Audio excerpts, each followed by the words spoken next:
להבין מי זה אני אציץ פה. מקווה שהיא לא בוגדת.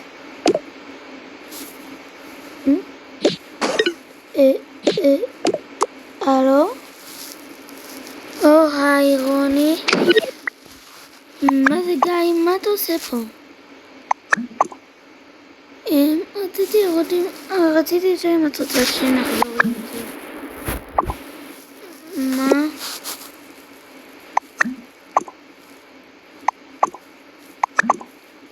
בחיים לא. זהו, נגמר בינינו. אני לא רוצה שנחזור. למה? זה חבר חדש. אני כבר לא רוצה כמו בן מתוחד. זה יחסי. אני אוהבת את משהו. אז די בבקשה. אני לא רוצה לחזור. תחזור לחברה שלך. עם הפרק בכלל. הייתה לי פשוט... זהו, נגמר איתה.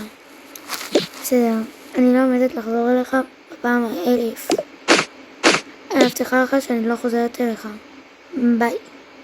רגע רוני. מה עכשיו? לא הבנת שאני לא חוזרת אליך? יש לי חבר והוא הכי חתיך בעולם. מה אתה רוצה ממני? אני רציתי להגיד לך משהו. נו. תמיד שנאתי אותך ואת המשפחה שלך. ביי, ושלא נחזור לדבר אפילו. ביי.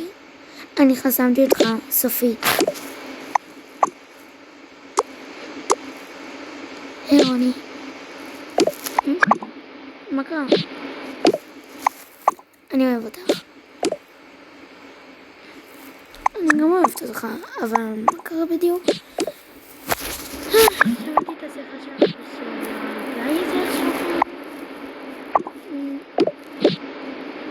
אני מצטערת אם אתה... אני יודעת, אני לא כזאת טובה. לא רוני. אני אוהב אותך. אני באמת עשיתי את המעשה הנכון. אם הוא שונא אותך, אל תחזרי אליו. אתה אומרת בגלל שאתה רוצה שאני אחזור להיות זוג? אנחנו כבר